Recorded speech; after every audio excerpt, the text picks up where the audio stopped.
Posegel je v skrito predalce, ter izvlekel prašen zavitek.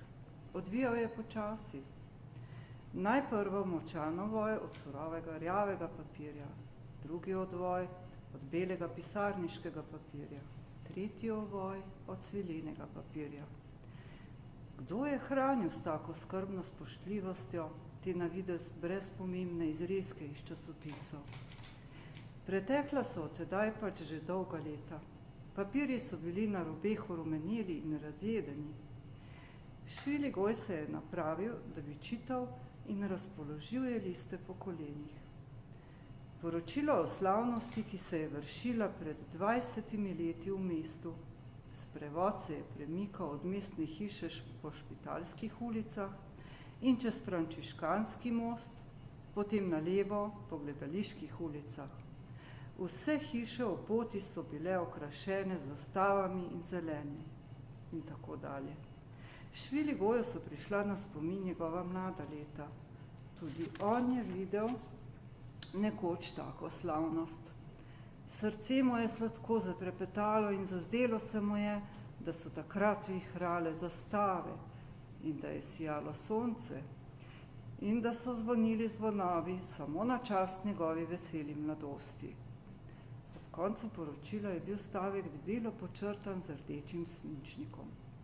Med gosti so se udeležili banketa, smo opazili odličnega rodoljuba Štefana Ferfila iz Šentflorjana. Odlični rodoljub Štefan Ferfila iz Šentflorjana. Šviligoju je leglo na srce nekaj bridkega in zamislil se je. Koliko je od tega, odkar je sedel v tej sobi na tem stolu znamenit človek, ter je mislil svoje visoke misli, ki so bile morda setov mogočnih dreves, rastočih danes križem po domovini v korist in blagor vsemu narodu. V tej sobi, na tem stolu je snoval svoje načrte. Morda so na tleh še sledovi njegovih korakov, na knjigah sledovi njegovih potnih prstov, na stenah sledovi dima, ki se je dvigal počasi in dostojno iz njegove pipe. Ali njegov spomin se je izgubil. Zapihalo je življenje, ter je pomedlo s ceste vidna znamenja njegovih dejanj. Samo majhno predalce in v predalcu tenak zavitek papirja priča, da je tod po teh samotnih krajih bilo gorko srce, navdušeno za srečo in napredek človeštva. In slučajno pride roka poznega potomca in odvija umot in iz orumenelih papirjev se dvigne po dolgih letih, kakor oblak dišečega kadila iz kadilnice in kakor dim iz pipe rodoljubove slava njegova, ter se razširi po vsej deželi. Šviligoj je študiral dalje z veliko spoštljivostjo in z vedno rastočnim zanimanjem. Številka nekega lista, ki je izhajal svoje čase nekaj mesecev, ter naposled zamrl zaradi malomarnosti naročnikov. Naslov uvodnega članka je bil počrtan in Šviligoj je čital podpis Š.F. Štefan Ferfila. Potreba sloge. Stari slovanski greh je nesloga. Slovani so vedno nesložni in so bili, kakor nam pripoveduje zgodovina, že od nekdaj nesložni. Članek je pozival vse Slovane, da naj se združijo v močno falango proti skupnemu sovragu. Na drugem mestu so bili našteti udeležniki nekega pogreba in ime Ferfilovo je bilo podčrtano. Šviligoj se je napravil, da bi odprl pismo, ki je ležalo med papirji, ali v tem hipu je ugledal nekaj posebnega. Štefan Ferfila. V Šentflorjanu je umrl te dni odlični rodoljub in zaslužni pisatelj Štefan Ferfila. Slovenski narod je izgubil v njem enega izmed tistih redkih rodoljubov, ki zastavljajo vse svoje sile v splošni blagor ter ne opuste nobene prilike, da koristijo razvoju in napredku domovine. Slava vrlemu možu. Obširen življenjepis prinesemo v kratkem in tedaj naštejemo vsaj del vsestranskih zaslug oplakanega pokojnika. Šviligoj je iskal obljubljeni življenjepis, toda med papirji ga ni bilo. Iskal je po predalu, ali tudi tam ga ni našel. Zelo ga je zanimalo vprašanje, kdo je izkazoval rodoljubu Ferfili toliko pietete, da je zbiral vestno vse papirje, ki so bili v kakršnikoli zvezi s to znamenito osebo. Kaj ga je oviralo, da ni dovršil svojega velikega dela in da je zakopal sadove svojega truda v skrit predal, namesto da bi oznanil svetu slavo rodoljubovo ter položil lovoriko na gomilo njegovo. In kje je življenjepis? Kje so opisane zasluge velikega Ferfile?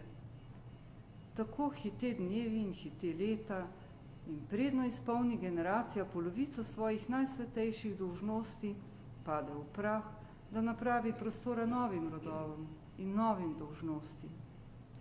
Šviligoj je spravil papirje v sukno ter se je napotil proti domu resen in zamišljen. Kosil je brez veselja, po kosilu se je šel sprehajati, a vrnil se je kmalu domov. Hodil je po sobi do večera. Okno je bilo odprto. Videlo se je na velik sadni vrt. Trava je poganjala in češnje v plotu so bile že polne belega cvetja. Izza vejevja se je svetil beli zvonik vaške cerkve. Jabolko se je lesketalo v večernem soncu. O mraku je Šviligoj zagrnil okno ter napravil luč. Nato je vzel iz sukne papirje o rajnem Ferfili, naslonil je glavo od dlani ter čital in premišljeval. Po nogah mu je šumelo od čudne utrujenosti. Čital je z zanimanjem, ali črke so mu poskakovale pred očmi, uhajale so s papirja, tekale smešnimi kretnjami po mizi, vračale se na papir ter se naposled izgubljale Bog ve kam. Misli njegove so hodile po neznanih potih in on ni imel moči, da bi jih vodil po ravni cesti treznega razsojevanja. Takrat zaškripljajo duri, odpirajo se polagoma in nalahko. Šviligoj vzdigne glavo. Med durmi stoji debel človek obnošeni, pretesni in prekratki salonski suknji, v roki cilinder z zelo širokimi krajci, kakor so jih nosili pred davnimi leti. Obraz njegov je širok in rdeč, redki brki padajo čez ustnice, čelo je nizko in nagubano. Smehlja se nerodno in v zadregi, kakor da bi si ne upal v sobo. Oprostite, da vas motim, to da ni drugače. S posebno prošnjo prihajam k vam ob tej nenavadni uri. Šviligoj vstane. Zelo me veseli, da prihajate. Moje življenje je tukaj tako samotno in žalostno in zato mi je prijetno, če vidim človeka v svoji sobi. Sedite. Dovolite, da se vam predstavim. Moje ime je Štefan Ferfila, nekdaj občinski svetnik. Kako je prekanjen tale Ferfila, si misli Šviligoj na tihem. Nekdaj občinski svetnik, neče povedati naravnost, da je umrl že pred 18 leti. Neizrečeno mi je prijetno. Že davno bi vas bil rad poznal, to da nisem imel prilike doslej. Seveda, naravno, odvrne Ferfila nekako sramežljivo ter sede na stol poleg postelje. Iz tega sklepam, da ste že čuli o meni. Takole, kakšne splošne govorice, kakor se govori o obče znanih ljudeh. Ob teh besedah pogleda Šviligoj opazljivo in pričakovajo v obraz. O, gotovo, da. Toda odkrito povedano nisem slišal mnogo takih govoric. Nanesel je čisto izrezen slučaj, da sem se seznanil z nekaterimi zanimivimi podatki iz vašega življenja. Imenovan sem bil občinskim tajnikom za lepo šentflorjansko vas in tako se je prigodilo, da sem naletel v občinskem arhivu na skrit zavitek papirjev. Prosim. Ferfila se je smehljal zadovoljno in samozavestno. Ali ste čitali? Kaj pravite? Stvar je vredna globokega premišljevanja. Čutim se srečnega, usoda je razsvetlila mojo temno pot z veselim žarkom. Hipoma ga obide nekaj genljivega, sladkega in otožnega obenem. Šviligoj vstane, stopi k Farfili ter mu stisne krepko in iskreno obedvi roki. Samo vas, blagi veliki mož, imam zahvaliti, da je dobilo moje življenje življenja vreden cilj. Kakšni so dnevi učitelja in občinskega tajnika, ki je zakopan ob živem telesu v grob smrdljive zakotne vasi. Njegova duša vene in hira in pogine, če nima brašna s seboj. Vi ste mi dali nalogo, ki bo luč in hrana mojih dni. Upreti hočem vse skromne svoje moči, da rešim ime pozabljenega rodoljuba, da proslavim lepo šentflorjansko po vsi postrani domovini. Dovolite, da uprišem to solzo, ki mi je